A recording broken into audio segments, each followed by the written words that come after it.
when I was in high school, I ran cross country. And we had a very sophisticated lunch plan for the days of races, so you would eat properly, and did a lot of research. And so instead of getting a peanut butter and jelly sandwich, we just had peanut butter sandwiches those days because the jelly, sugar might not throw you off. And instead of Fritos, we had like banana. So yeah, that was the sophistication. But in my lunchbox on days of races, she would always put a note that said, "Run with confidence."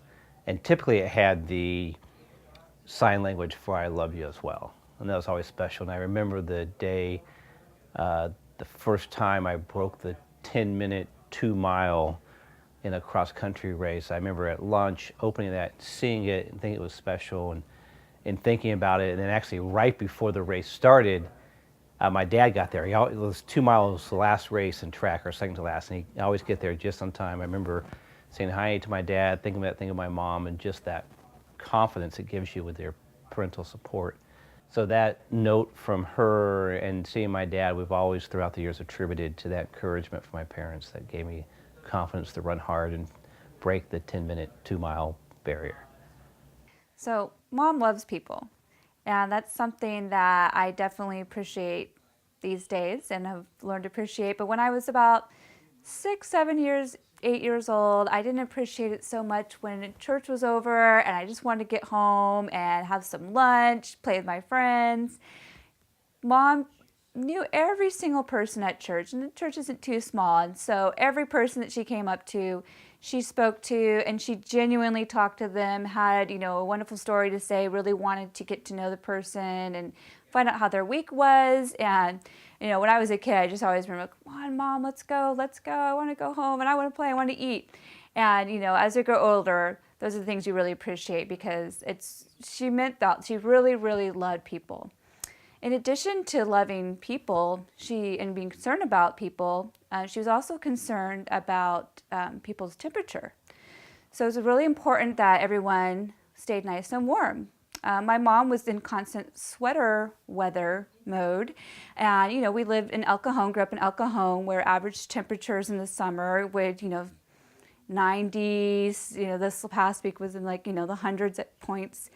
It didn't matter. We would always have a sweater. She'd always have a sweater on. That was very important. And I remember anytime I would leave the house, "Do you have a sweater, April?"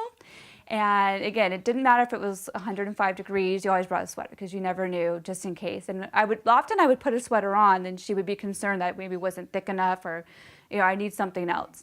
So you always had to have a sweater with her. And if you know my mom, her favorite color is red. So she made sure that she was fully prepared with red sweaters. I just thought I would peek into her closet to see how many red sweaters she had in general. And just in one closet, she has 12 red sweaters. She was always concerned about the warmth of your heart and the warmth of your body.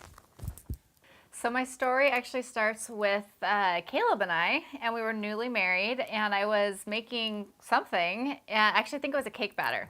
And I was dumping it out, and I needed to get the rest of it out. And I was, kind of in this hurry. I said, "Caleb, will you hand me a spatula?" And he hands me this. And I was like, "Spatula, hurry, really quick, spatula." And he's like, "Right." I said, "A spatula." He said, "I heard you." And so we had this little argument, and later found out, right that night, that Caleb grew up being taught that this was a spatula, and everyone else knows that this is actually a spatula. And so we conferred with the boss, Peggy Leslie, and of course, yes, this is a spatula, just so the world knows. This is a spatula, and this is also a spatula, apparently. Or maybe it's an egg turner. It doesn't matter. You don't have to name this. It doesn't matter. So the great part of this story, I mean, it's something that we've talked about many times over the years and laughed about. It was one of our first fights, and Mom's gotten involved with it over the years. And actually, interestingly, right as Mom was in her final moments, which we did not know that it was her final moments, we were trying to kind of lighten the mood and talking about funny stories. And we had probably a good 3 to 5 minute conversation amongst all 19 of us about which of these is a spatula. So yeah, spatulas are important apparently in the Leslie household. And this is spatula, by the way, just so you know. Spatula? I grew up thinking that was a spatula. Rubber scraper. Spatula, rubber scraper. Spatula, Not, rubber scraper. not a Leslie by birth, obviously. Everyone who knows Mom knows that she loves to tell stories. And she doesn't care if you've heard the story once or 100 times, she still loves to tell it. And she was a great storyteller, and that's what was awesome about her. But one story I always knew that she always told about me, I don't remember it personally because I was only like 2, but it's a funny story. So I guess when I was around 2, Mom was around the house and she was looking for me and couldn't find me. So she looked all over the house, couldn't find me. Went in the yard, looked all around our yards when we lived in Marietta. So we had a pretty big yard. Couldn't find me, and so she started getting panicked. She goes back inside. She's gonna call the cops, and she says, "Oh, I'll go look outside one more time." So she goes outside, and then there I am, walking down the driveway back towards the house, and I have on my diapers and her really nice Sunday hat. And we were both a little bit muddy and stuff walking back. So it was just me and my diapers and that hat. And of course she was really relieved that I was okay. But then she said, "What are you doing? Where have you been?" That kind of, something like that.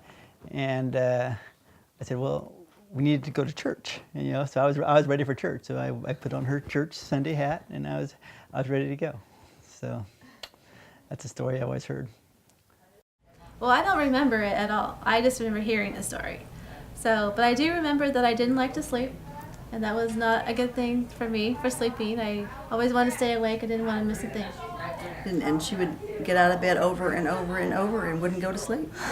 Midnight, she was still getting out of bed and wouldn't go to sleep. So the story goes, one night I was at Grandma's house and sleeping with Carol, which I love to do. I loved sleeping with Carol. Even when she would sleep till noon when you were a teenager. I'd try to stay in bed as long as I could, but it was really hard. I had to get up. But one night when I was younger, and I don't remember, but I was told to go to bed, and the way to get me to go to sleep was Mom, I guess, told me, "See if you can beat Carol to sleep." Yeah, he said, in And other you words, remember. beat her to sleep. It was like a contest to make her go to sleep quick. Yeah, go see if you can beat her to sleep. And Karen said, "No." And she said, "Yeah, beat her to sleep. Beat her to sleep." And Karen said, "No, Mommy, no." And she said it one more time. And she promptly got up and beat me to sleep. She got astraddled me and was beating on me, I would deny that, but that happened. I remember. I was old enough. I was a teenager. I remember it happening. This is a true story. did I hurt you? No, it was fun. I was laughing too hard. Mom has told that story, I don't know how many times, but a lot. Many, like probably 100 at least. Okay, yeah, a lot of times. That, like I said, I don't remember it at all, but It's true. I From the remember. story. It. I was there. About in May, we were sitting in the den, and I was looking through a magazine from Bed Bath & Beyond, and I saw this neat clock in there that had temperature on one side and a bunch of birds on the other side, and the birds sang each hour. And so I was looking at it, and I showed it to Peggy, and I said, "This is pretty neat. I think I might get one of these to go out in the patio." You hang it up on the patio. And then I didn't think anything about it later, and I'm always saying that, but I rarely ever follow through with something like that. And so, unbeknownst to me, she went and the Bed Bath & Beyond and bought the clock. It was on sale, and so she bought it, but I didn't know anything about it. And then about 3 weeks ago, we were having the carpets cleaned, and I was picking stuff, getting stuff off the floors for the carpet cleaner. And I looked over behind beside one of the beds in the spare bedroom, and there was this Bed Bath and Beyond bag. I picked it up, looked in it, and there was that clock. So I went back, found Peggy, and I said, "Was this for me?" She said, "Yeah, I forgot to give it to you for Father's Day and your birthday. They both passed," and she totally forgot. So that was one of the stories. She's always forgetting stuff, looking for her cell phone, looking for amps, looking for things that she forgets where she puts, and that was just typical her, and didn't bother at all, you know, that she'd forgotten it. Oh, I just forgot it, you know. The first time that Peggy came to Phoenix and met Johnny and Heather, Heather has a little girl named Jade that Johnny nicknamed Jady Wadey, okay? And eventually they got married and had another baby, Alice. Well, we met them at Fish and Chip Place. I think it was Long John Silver's, that's where both of them had worked. And we're trying to get Jade to telling her name was Aunt Peggy. And she goes, "Yes, Aunt Pancake." So Peggy always loved that story. She said, "I just love being called Aunt Pancake." So. Here's a story. When I first came into the family, I think I was a little young for everybody's taste, especially Peggy and Jean. So something that made, I think, Mom, who she asked me to call her Mom once I was married to Kate. So I already had a mom, I already had a mother, so she wanted to be called Mom. So something that made her feel happier, I think at the time, was to identify something about me that she could hold on to, and so that was my youthfulness and my young at heartness. So I remember, I think the second birthday I celebrated with her and the family, she gave me a present. And if you ever received a present from her, you know it doesn't just come with the gift wrapped in a package. She has to be sitting next to you. She has to be making eye contact because there's a story every time. So she was there ready to explain this gift. And I opened it up all excited because I'd never received something from her before. I didn't know how it went. Like, this must have been the best thing ever. She was sitting right by me. She couldn't wait. So I opened it up, and it was a toy truck with M&Ms inside of it. So I opened it and looked around and was trying to understand, maybe I got the wrong present, or it was only my birthday. It was just she, came with a few other people to a dinner. So I showed it to her like, "Oh, thank you for the M&M truck." And she said, "Well, you're so young at heart, and I know you love things like that. So that's what I thought you would like And so I responded, "A toy truck? Okay, that's cool." And she was so happy to give it, and I always thought about that. That's, in her mind, that was the thing that made sense for me to get, was this toy truck, because it fit perfectly with the image that she had of me. And I'm happy now, being a little bit older, to look back at that and enjoy the memory of getting a toy truck with M&Ms inside of it for I think it was my 20th birthday, or maybe 21st. So yeah, that was great. So we are the sister-in-laws, the daughter-in-laws to Peggy, and we share a birthday. I would always get carrot cake for my birthday, and we were going to do an every other year preference of cake. Yeah. So she asked Carolyn what she wanted, and Carolyn said carrot cake. And then she turned around and said, "Okay, we'll do you next year." And I said, "Well, I like carrot cake too." So we got the same cake, and it was never from a box. She would not have a box cake. Ever. Yeah. And it was... I'm very particular on the pecans. Yeah, they had to be from the South. Jinx, you owe me a Coke. Not a Pepsi either. But yeah, she would make everything in it from scratch. The frosting and the cake itself and fresh carrots. The best part, I think we both agree, is that well, in the beginning, when there was such a large crowd, there wasn't a lot that we'd take home, but she'd always make sure we'd get a slice to take home, and we'd have it for breakfast. I would have it for breakfast. I think you did too. if it made it that Okay. far. I'd If hide made it in the that far. fridge and I would have it for breakfast. So who got the You Are Special plate then? That's what I want to know. She has a spare. There's Always two. a spare. For 4 years in a row, Grandma did this thing with us called Grandma Camp, and it was super fun. The whole time she was trying to make us all have a really fun time, and basically what we did is just hang out with her grandma. It was amazing, and we're gonna tell you about it. My two favorite parts were probably Water Day, where we just did a ton of water activities and just hanging out with everyone. It was really fun. Also, we did a lot of crafts, and we baked some food, and we had a really amazing schedule, and I love checking off the list. She made the schedule for every single one of us, and we got to check off what we did. The main part of Grandma Camp was what's called Summer Blast, which was held at the church. So it was a Christian VBS. And so Grandma was a teacher, so to speak, there. And we were all campers. So that was the main thing. And when we came home every day, we would have a fun activity with her, such as Water Day, as mentioned. And gingerbread houses. Yeah. And we got really fun prizes. Yeah, she always did prizes, which is one of the best parts of the day. At the end of the day, we all got to pick a prize, and it just made it super fun. And Grandma gave us all her grandkids nicknames. Gage's is... Sir Gage. Mine was Trendy Boy. Mine was Endurance Runner. Mine was Jobo. We love you, Grandma! Love you, Grandma! I might burn Pepsi cans at your funeral.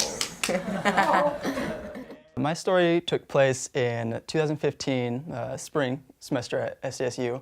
I had a documentary filmmaking class. Our project was called Mobile Coverage of a Complex Action, which basically meant that I needed to film someone while they're doing something, basically was the overall concept.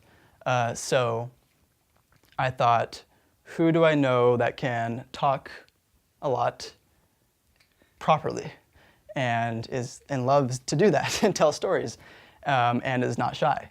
So first thought was Grandma, Peggy Leslie. Absolutely, she'd be perfect. And she has lots of really good stories, but I thought that it'd be really cool to have her talk about her experience with battling cancer. So I called her and I asked her, and of course she was super eager to help. She just instantly was like, yes. So one of the things was that it can't be, there can't be a script written. It has to kind of be real. So I told her, don't write a script. So I'm just gonna show up and then you're gonna talk about your experience. And of course, her being a writer, I show up and she goes, now I know you said not to write a script, and I didn't, but she had this paper of every single point that she wanted to talk about. Basically a script, but it didn't really matter. So what I decided to do was start upstairs and have her walk towards me while I'm holding the camera and tell her story. But she had to go around the corner, down the stairs, around the corner again, into the garage, and then get into the car. Both of us have to get into the car and then start driving while telling her story. And it all had to be in one take. That was the whole point of it, that you can do that. So I had to walk backwards, film her doing all this. So it took quite a few takes since it all has to be in one take. But she totally nailed it, of course. She's so good at just telling stories. It was like perfect. Really only errors were on my part. But I think the best part was at the end, the very end, we go walking into the garage, backwards, and we both had to get into the car at the same time and shut the door at the same time so that the sound, you can't hear two doors shutting. So we do that, we get in the car, and she's telling her story, and then she goes, at the very end, she goes, and now back to my mantra, I'm in the Lord's hands, and He's what keeps me going. And she puts on her sunglasses, starts the car, and starts driving. I'm like, dang, my grandma's bad. Like, that was cool. That was a perfect ending. And then, even better, when I was reviewing the footage, she says that, she does that, puts the glasses on. I'm like, oh, this is gonna be cool. And then she goes to start it. It's a push start car. She goes to start it, and she fumbles around and looking for it, and then she starts it, and then drives away. I'm like, well, that was a little less graceful, but it was really fun to do, and I think it turned out good, and that's my story. Well, it all began about 2.5 years ago, toward the end of 2012. My husband and I had been on a trip to Vancouver and a cruise to Alaska, and towards the end, I just wasn't feeling good. After we got back, I still was feeling really down and not good at all. I went to the doctor, and when she saw my chart, she must have thought, what is this woman doing here? She has perfect blood pressure, she has a perfect heartbeat, her weight is okay. And she said to me, well, you can't expect to have the same energy that you had 5 years ago. I didn't hit her. Instead, I said, Doctor, I would agree with you if it had been 5 years, but when it's only been a few weeks, I have to think something must not be right. She had me lie down on the table and began to examine my abdomen. After a bit, she stopped down on the left side and said, I don't like this. I believe from that very moment, the Lord prepared me for what was coming next. And the next thing was that she called me again a few weeks later after they had done the biopsy and some tests. She said, I don't want to have to tell you this on the phone. I said, it's okay. You can tell me. I'm not afraid. And it was the truth. I wasn't afraid because, as I said, I believed the Lord was already preparing me. She said, well, you have peritoneal cancer. That means there's a layer of fat under the abdomen that protects all the organs that are there. Now, that doesn't mean that you can blame any fat you have on that little teeny layer of fat. Anyway, that's where the cancer had begun, and it had spread to other parts of the abdomen, including an ovary. Well, the process went on. I went to see the oncologist. At the end of that visit, I told him, I am in the Lord's hands, and so are you. He was so surprised. He came over and he put his arm around my shoulder and even put his head down on my neck before saying goodbye. And that's how it's been. Through it all, there's been chemo, surgery, more chemo. Cancer came back, a second round of chemo. Cancer came back again, now on the third round of chemo. Through it all, people have told me that I've seemed sort of upbeat about it all, and they asked me how I've been able to do that. And I've told them I have an amazing support system of family and friends and people who pray for me all over the world. Also, it's scientifically proven that a positive attitude goes a long way in healing anything, including cancer. Then they will say, well, how have you kept a positive attitude? And I'll tell him, I have trusted the Lord through it all, every moment.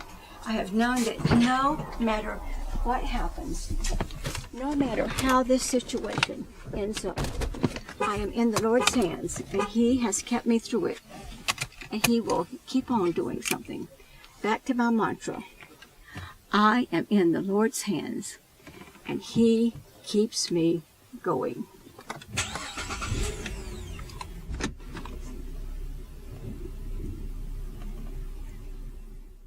It just shows how involved she wants to be in everyone's lives, but not like, annoyingly or anything like that. Shows how much she loves to help. She's so helpful with everything. And it wasn't the only time she helped me with my film projects. I think 4 separate occasions probably we did stuff. She let us, her and Grandpa let us use the house to film for like 3 days straight, basically with all of our equipment everywhere. And she's always very obviously hospitable, and that was one of the many great qualities about her. Grandma used to always give us drawing lessons, and one of the ones that we remember the most, because she gave us this lesson many times, is draw what you see, not what you think you see. And every time she told us it, we were kind of skeptical because it sounded weird to try to do. And so she made us do it a lot, and we're going to show you an example. What we were going to try to draw is this. We found it upstairs in her office, and it seemed like a good thing to try to draw. So So first we're going to show you our pictures of what we thought we saw. We looked at it for a few seconds and then we drew from our memory. And this is what they turned out as. And here is the statue again. Dropped his palette. Her, you mean? We found out later on it was a her. After we drew these pictures, we figured out it's female. Yeah, so these are our first drafts. Then after, we tried to draw what we actually saw, not just from memory. And it turned out a lot better.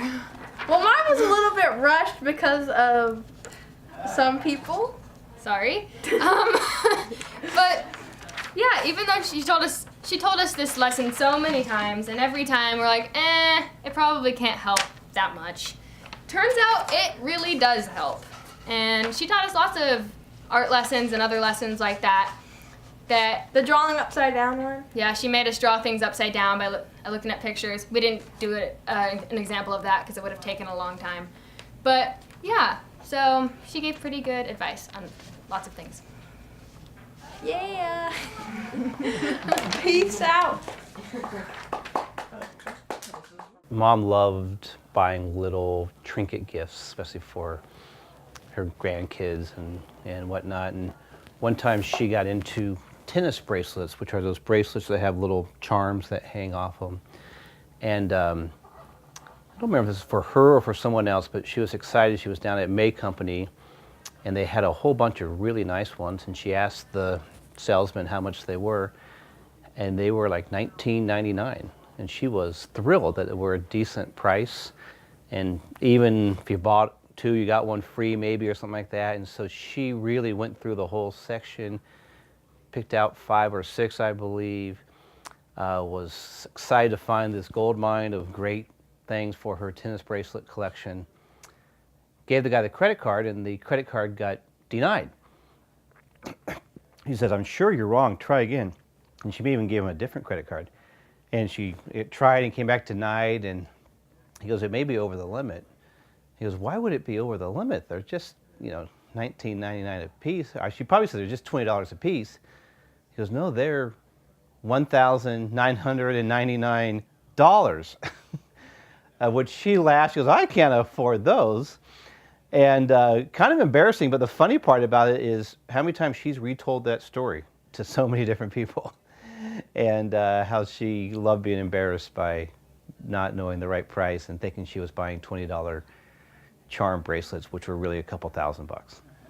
So speaking of Mom liking to tell stories about herself and being okay, she, at my wedding, when Carol and I got married in 1989, she had a beautiful green teal dress that she got, just for the wedding, which would be normal for a, mother of the groom. But anyone who commented on it or complimented it, or even if they didn't, at the wedding and afterwards, she let them know that where she got it from.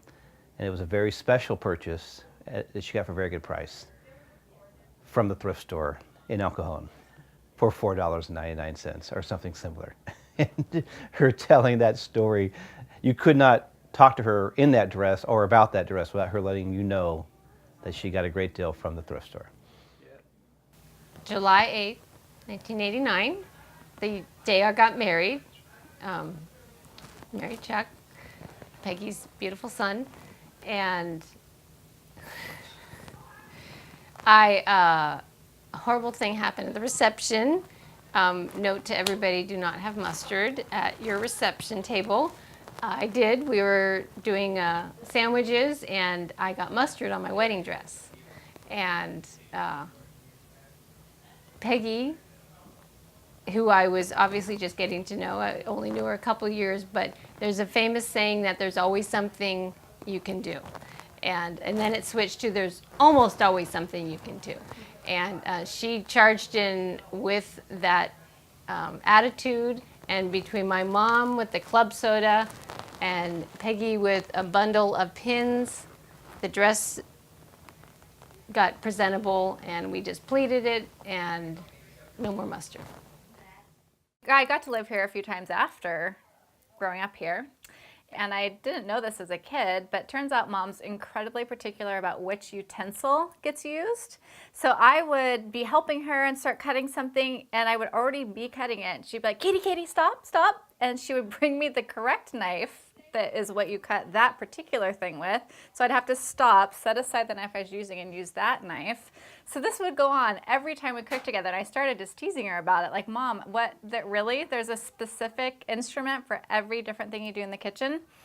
And then one time I was trying to hold down something and cut something. And she said, well, Katie, you got to use the granny fork for that. And I just started laughing. I said, the granny fork. That's a thing. That's a utensil, the granny fork. So the granny fork is this. And I don't know why it's called that, but it is. And Mom found it to be the perfect utensil for so many reasons and so many purposes. And she could never, ever find it. It was always lost. And it was the joke that where is the granny fork? And why did she need it so often? I don't know. But that's the granny fork and Mom. Another story that I can remember is, I think this would be the only fight that we ever got into, Peggy and I, and it was over marmalade, as you would expect. For some reason, I think we might have been playing Scrabble or some game. The topic of marmalade came up, and she maybe was wondering what marmalade was made of, or maybe she wasn't, because the story goes that we got into an argument where I thought that marmalade was made from oranges, the peels of oranges, and oranges themselves, and she was convinced that it was made from something called quince, Q. Oh, it was during Scrabble, because that's why it came up. She spelled the word quince, Quince. So I challenged her, and she said quince is what marmalade is made of. And I said, I think a marmalade's made of oranges. And so we got in this argument that the entire table of people playing Scrabble, we had to stop and get this figured out. So she went and grabbed a dictionary, looked it up. I had to go check Google, Wikipedia. And it turns out that when marmalade was made originally by Queen Victoria, or Queen someone, it was made out of quince, because that's what they had. But now it's made out of oranges. So the funny thing to me was that after we all did this, everyone sitting on the table, we realized that it's made out of oranges. That was the end of the conversation. She said, well, I guess I was right. I was right. I was saying oranges, and that's what it's made out of. She said, no, it was originally made out of quinces, so I was right. So we had this funny, it wouldn't die. She had to win that.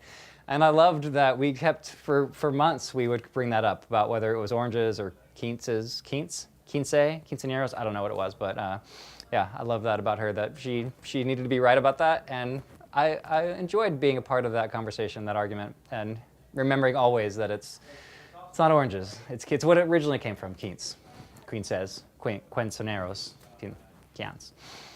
So, those are my stories. Peggy and Jeannie, the two older sisters, were in high school, and back then they wore poodle skirts, and you had to have crinolines underneath the skirts. Well, between Peggy and Jeannie, they had 6 crinolines. Well, Peggy got up, for some reason Jeannie had got up extra early, and Peggy gets up, and Jeannie was already at the bus stop wearing all 6 crinolines under her poodle skirt, and Mama had to go and get Jeannie back and make her give Peggy her crinoline so she could go to school. And that was just how they were. Jeannie just said, okay, that's mine. I just think they were precious as sisters. The stories I'd hear about them. I just love that one. Mom is a collector of many things, and most people know about her Coca-Cola collection. Her entire kitchen is covered with Coca-Cola memorabilia, from things from all over the world to clocks to everything that you can imagine, to salt and pepper shakers, to straw holders, everything. So she collects Coca-Cola. And I just informed you guys of her parent red sweater collection that we actually didn't know about, just discovered that one. And another one that most people don't really know about is ladies' heads. So she has quite a plethora of ladies' heads. It started with this beautiful one. Actually, I think it is quite beautiful. That was my grandma's. And this was one of the things that she really hoped to get from Grandma in her will. And so she just went ahead and gave it to my mom. So she had this lady's head and just continued to collect them over the years. Usually you find them in antique stores. Whenever I go out, I'm in an antique store. When I would go with Mom, we would look at them, and usually they were quite pricey, so we would just look and admire them. But over the years, she got a very nice collection. And then at some point, she just started collecting headless ladies, which we all thought was kind of funny because she had about the same amount of headless ladies as she had just ladies' heads. So almost like she felt bad for the ladies that they weren't complete. So that made things a little better. And also collected a whole bunch of just ladies, beautiful ladies. Of course, this one has a Coke in hand. We've got this one and a patriotic lady. Every type of lady you can imagine, every personality and style, she has that lady. I actually got her there's two ladies down here in Cracker Barrel, somewhere in the South probably. They did have Coca-Colas in their hand. And so yeah, everywhere you turn in the house, there's some type of lady, either a full-bodied lady, decapitated lady, or just ladies' heads. One of the things you are going to notice about all these ladies, the heads, the bodies, they're all Southern style. And of course my mom, she's a Southern lady at heart. And she is a Southern lady. And even though she lived in California for many, many years, you cannot take the Southern lady out of the Southern lady. There was not a day we didn't have sweet iced tea. And, that was kind of the famous scene, come over for the sweet iced tea. And one of her favorite desserts were moon pies, which I believe you can only get in the South, or that's a Southern thing as well. And so, yeah, you just notice with all these ladies how beautiful they are. And they kind of all look like my mom a little bit. They just have that classic style, the pearls. She loved the pearls. So I think that's what actually did attract her to these things. We maybe didn't quite understand it, but it was our mom. She loved all things Southern for sure. So our family moved to Bonita, California from Georgia when we were little. Just three of us at that time, Karen, Scott, and myself. I think we're 8, 6, 4, yeah, somewhere around there. And we got this dog, Teddy, little cute, white, fluffy dog that was, help us get settled in. We loved chasing him around the backyard, lots of fun. And one day Teddy got a growth on the back of his neck, and it was a nasty thing, I remember, and it was a tumor. And they took Teddy to the vet to get it removed. And I remember distinctly it was a $50 surgery, or not procedure, it wasn't surgery, to remove it. And it happened, it came back, and we played with Teddy, and it was fine, but then it started growing back. And it was, you could see it, it was like obvious it was there. And Mom and Dad had talked it over, and $50 in 1970, whatever, with a big family. They decided that it was time to put Teddy down. They talked to us about it, and $50 was a lot of money, and it could just grow back anyhow. So Teddy got put to sleep, and we were sad, and whatever. And then maybe 2 weeks after that, if I remember correctly, some of that time frame, Mom, somewhat in a panic, calls the three of us into the room to sit on the couch so she could talk to us. And we sat down. She goes, "Now, this happened with Teddy and whatever, but I want to let you guys know, if you ever had a tumor, we would pay the $50 no matter what." And she wanted to make sure we knew that, don't hide our tumors from her. And even though we were little, we just rolled on the ground laughing like, "Yeah, Durham, Mom, we know." But thank you. It was a very cute story. Her making sure her kids would not hide her tumors from her. So a story that Mom loved to tell was when she came up to visit me at college up in the LA area. And it was my freshman year. I still didn't know very many people. And she had come up to visit, I guess. And, Mom was, well, first of all, my roommate, when I told her my mom was coming for the whole weekend, my roommate was really concerned. She's like, "Well, what is your mom going to do? Like, you have classes some of the days." And she was worried she was going to have to entertain my mom this whole time. And I said, "Don't worry. And my mom will be fine. She can entertain herself, believe me." So, which was true. So that was funny right there. But then I was in between classes, and Mom, I don't even know what, she had gone to the library. She's walking around, and I meet this guy who I hadn't ever met before. And I said, you know, my name's Kate Leslie. And he said, oh yeah, I met your mom.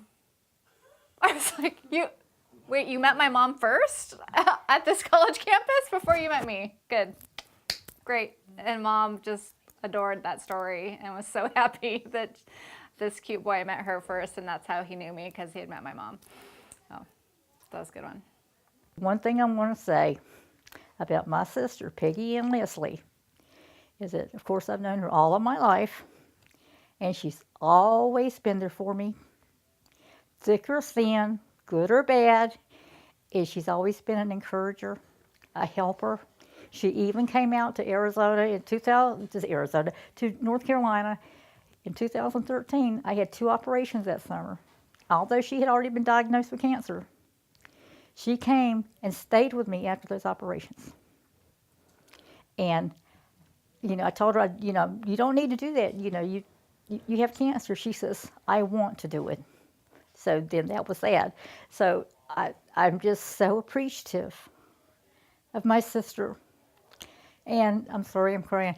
And being allowed to be part of the same family, because she is a fine example. She was a fine example of a Christian woman, and I'm so blessed to be in her earthly family and her heavenly family. I remember her saying several times when she was talking to me, to someone else, but I'm in the room, you know, third person type of conversation. And she said, Chuck is thinking about being a missionary, or might be a missionary, or president of the United States. So to her, these were the highest compliments. One were just as good as the other. And her belief in me, I'll probably do one. So I've not become a missionary, so I might have to run someday.